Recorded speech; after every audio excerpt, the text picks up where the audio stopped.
Bagaimana menghadapi ibu kita yang tidak mau mengamalkan tahlilan dan doa kubur dengan alasan amal tersebut bid'ah? Kebetulan bapak dan ibu berbeda paham. Kalau mereka beda, mustahil kita lahir. Kita ini lahir karena cinta, besti. Bahwa ada perbedaan-perbedaan sedikit, itu adalah bumbu-bumbunya. Jangan mentang-mentang udah ngaji, lalu ibunya kebetulan ikut pengajian ustadz yang suka membid'ahkan, bid'ah maulid nabi, bid'ah tahlil, bid'ah baca yasin, bid'ah. Ini namanya kelompok ahlul bid'ah, karena suka membid'ah-bid'ahkan. Padahal dalilnya punya macam-macam. Ibu, tahlilan itu artinya tahlil la ilaha illallah, la ilaha illallah. Kalau kita kirimkan bacaan la ilaha illallah pada orang yang meninggal, itu pahalanya sampai, ibu. Mana dalilnya? Dalilnya, bu, ketika Nabi lewat di makam, Nabi ngambil pelepah kurma, Nabi belah pelepah kurma, Nabi tusukkan ke makam. Terus ternyata pelepah kurma itu bertasbih, tasbihnya sampai ke dalam. Kamu tahu dari mana? Yang ngomong gitu Imam Nawawi, bu, imam mazhab, meninggal tahun 676. Katanya tasbih pelepah korma sampai. Kalau tasbih pelepah korma aja sampai, apalagi bacaan tahlil orang yang beriman. Dalam hatinya, pintar juga anakku ya. Cuman kadang ibu nggak pernah mengakui kehebatan anaknya. Ustadz kok tahu? Ibu saya begitu, nggak pernah muji saya sekalipun. Saya bawa tablik akbar. Saya dulu waktu ibu saya masih hidup ke Medan, saya bawa tinggal di hotel ramai jamaah. Saya berharap pulang dia akan bilang, hebat kau ya. Pulang-pulang dia tanya, kau nggak punya jin kan? Enggak mah. Kok bisa orang ramai dengar kau? Jangan-jangan kau pakai pelet. Orang tua nggak pernah ngelihat kita punya kelebihan. Saya tahu dia memuliakan saya setelah dia meninggal. Setelah dia meninggal, saya cari makcik bibi saya yang sama dengan dia. Bibi, gimana malam mak saya meninggal? Biasa, jam 2 malam dia bangun tahajud, habis tahajud dia makan sahur, karena dia nggak tinggal puasa Senin Kemis, umurnya 70 tahun waktu meninggal. Terus habis zikir, baca doa, menjelang azan subuh dia nonton video YouTube-mu. Padahal kalau saya di rumah sekalipun nggak pernah dia tonton. Orang tua tidak pernah melihatkan. Kalau kita ngomong begitu, insya Allah dia bangga. Orang tua ini seperti Quran lapuk, mau dibaca udah nggak terbaca karena dimakan rayap, titik nunnya udah 3. Mau dibaca nggak terbaca, mau dibuang berdosa. Bagaimana sikap kita terhadap Quran lapuk? Simpan-simpan aja sampai hilang sendiri. Maka kalau kamu punya ibu, apa? Jangan mentang-mentang udah ngaji pulang dari sini, mama nggak bisa begitu. Jangan ajari dia ngomong, karena yang ngajari kamu ngomong kalian yang masih punya ibu. Ustadz dulu cita-citanya pernah jadi profesor, pernah jadi doktor, pernah jadi ustadz yang ceramah depan orang ramai. Cita-cita saya cuma satu, membahagiakan orang tua. Adik-adikku sekalian, kalian cita-citanya cuma satu, bahagiakan ibumu, bahagiakan ayahmu, insya Allah hidupmu bahagia dunia akhirat. Jelaskan baik-baik dengan dia, insya Allah dia akan menerima.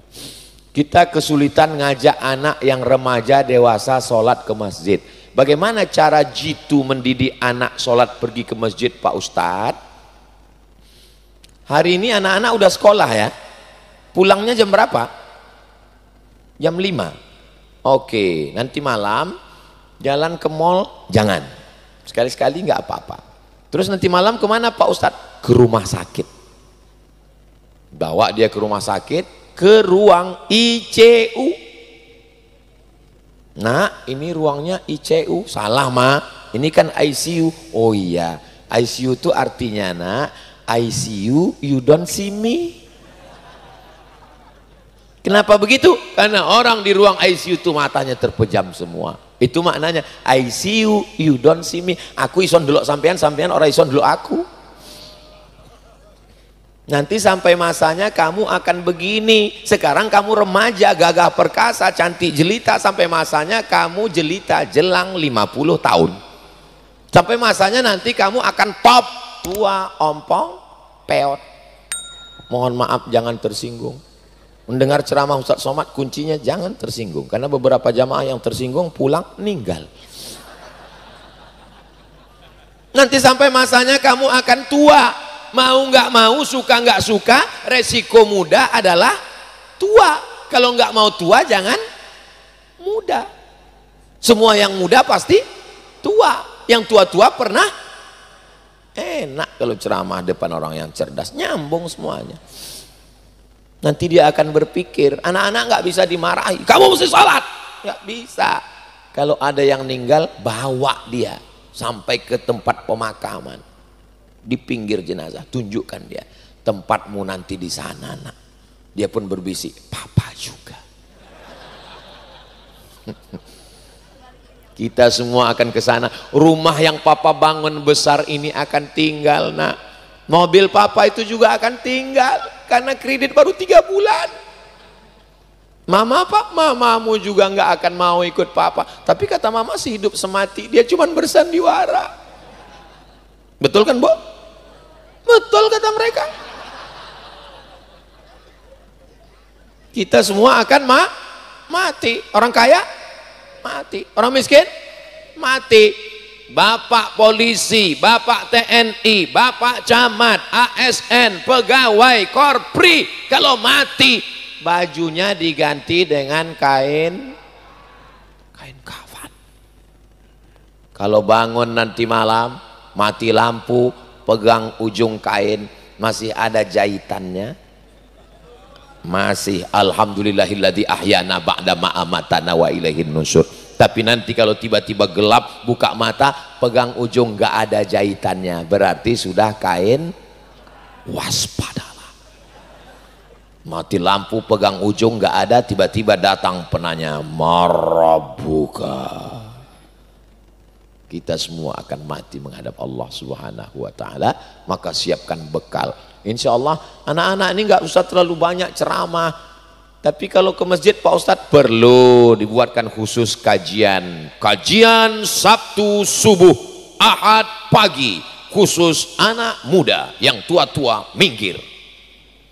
Anak muda ini nggak usah terlalu banyak ceramah, mereka perlu dialog interaktif. Narasumbernya panggil ibu dokter, panggil bapak kapolsek, panggil bapak dan ramil, panggil BNN, Badan Narkotika Nasional. Insya Allah bapak dari kapolsek, dari dan ramil mau datang. Kalau nggak percaya, hubungi segera. Nanti dudukkan mereka depan masjid, anak-anak muda. Tema kita pada pagi hari ini adalah bahaya narkoba. Bagaimana sikap kita terhadap teman yang fanatik dengan pemimpin tertentu atau teman yang berbeda aliran? Contohnya salafi. Sampai di titik mana kita bisa berdiskusi dan menghindari menyudahi perdebatan. Kita tidak bisa paksa orang ikut kita. Afa anta tukrihun nasa. Apakah kamu paksa orang? Manhajuna manhajul bayan. Kami di Al-Azhar Mesir diajarkan bahwa metode kami adalah penjelasan, menjelaskan. Ustadz Somad itu adalah ustadz ahli bid'ah. Maulid Nabi itu bid'ah, Isra Mi'raj itu bid'ah, nuzul Quran itu bid'ah, halal bihalal itu bid'ah, tahlilan itu bid'ah. Semuanya sudah saya jelaskan dalam buku 37 masalah populer. Saya ada bukunya di rumah Pak Ustadz, tapi sampul plastik belum dibuka. Sudah saya jelaskan dalam video-video pendek. Tinggal tulis aja di YouTube, Somad bid'ah keluar, UAS tahlil keluar, UAS maulid keluar. Tinggal tulis aja apa yang terlintas di pikiran dapat. UAS sesat keluar. Apa aja kelompok, macam-macam semua. Mudah sekarang ngaji. Udah saya jelaskan. Ini dalilnya ini dalilnya ini. Saya nggak mau pergi baca Yasin. Baca Yasin itu bid'ah. Yasin itu Quran apa Quran? Quran. Baca Quran berpahala apa enggak? Berpahala. Kalau begitu baca Yasin berpahala. Terus apa masalahnya dengan baca Yasin? Baca Yasin nggak boleh kalau rame-rame. Kata Imam Ibnu Taimiyah dalam kitab Majmu' Fatawa Ibnu Taimiyah, qiraatul idarah mustahabbah, baca Quran berjamaah ramai-ramai dianjurkan. Apa salahnya?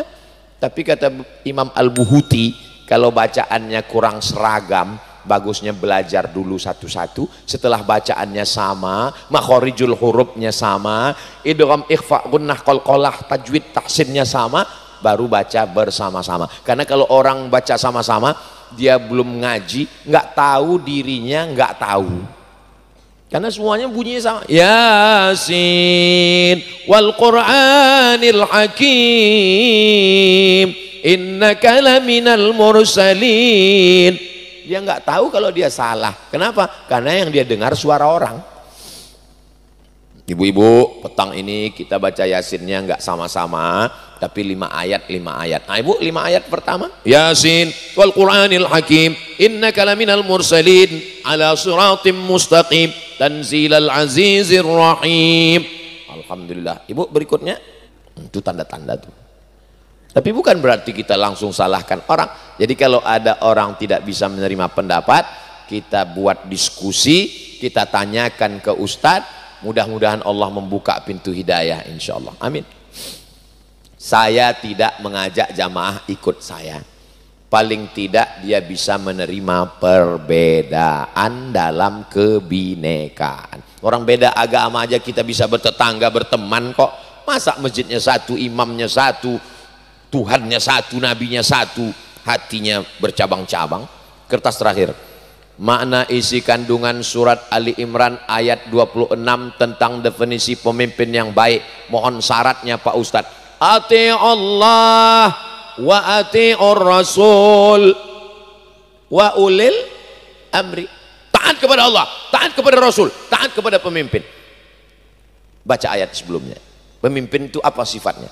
Innallaha ya'murukum an tu'addul amanati ila ahliha, amanah. Wa idza hakamtum bainan nasi an tahkumu bil adli.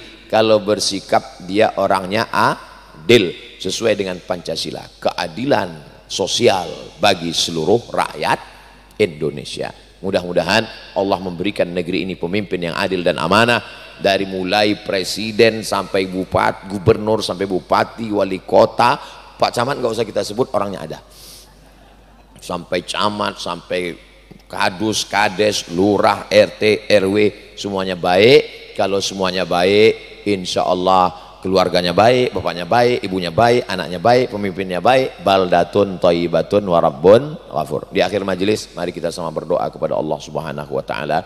Mudah-mudahan Allah menjadikan kita orang yang bertakwa, anak-anak kita penghafal Quran, mujahid fisabilillah, keluarga kita sakinah mawaddah warahmah, pemimpin kita adil dan amanah, negeri kita baldatun thayyibatun wa rabbun ghafur. Ala hadhihi niyah, untuk niat yang baik ini. Al-Fatihah. A'udzubillahi minasyaitonir rajim. Bismillahirrahmanirrahim. Alhamdulillahi rabbil alamin. Arrahmanir rahim. Maliki yaumiddin. Iyyaka na'budu wa iyyaka nasta'in. Ihdinas shiratal mustaqim. Shiratal ladzina an'amta 'alaihim ghairil maghdubi 'alaihim waladdallin. Amin. Allahumma salli ala Sayyidina Muhammad wa ala ali Sayyidina Muhammad. Al-Fatihi lima ughliq wal khatimi lima sabaq. Nasiril haqqi bil haqq. Al-hadi ila siratikal mustaqim wa ala alihi haqqa qadrihi wa miqdarihi al-azim. Rabbana hab lana minas salihin. Jadikan anak kami anak-anak yang soleh dan solehah. Min huffazil Quran. Jadikan anak kami para penghafal Quran. Waffiq ulata umurina. Pemimpin-pemimpin kami, tolong hati mereka untuk senantiasa condong, adil, amanah, menolong agamamu dengan nikmat jabatan yang kau berikan ke pundak, ke ujung jari mereka ya Allah.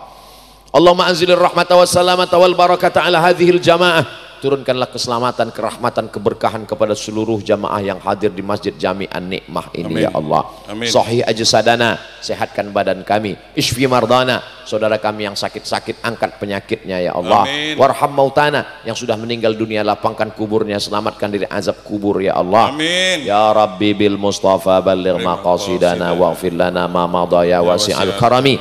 Rabbana hab lana min ladunka dzurriyyatan thayyibah. Anak cucu keturunan kami sampai hari kiamat orang-orang yang menegakkan salat. Anak-anak yang mampu membayar zakat, berhaji, berumrah, yang selalu mengirimkan kami doa-doa hingga akhirnya kami berjumpa di surga Jannatul Firdaus bersama Nabi Muhammad sallallahu alaihi wasallam. Amin.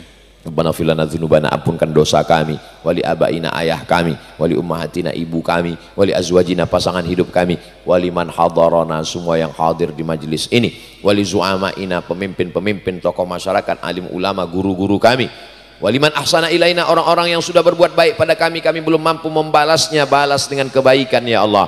Rabbana atina fid dunya hasanah wa fil akhirati hasanah wa qina adzabannar. Wa sallallahu ala sayyidina Muhammad wa ala alihi wa sahbihi wasallam walhamdulillahi rabbil alamin.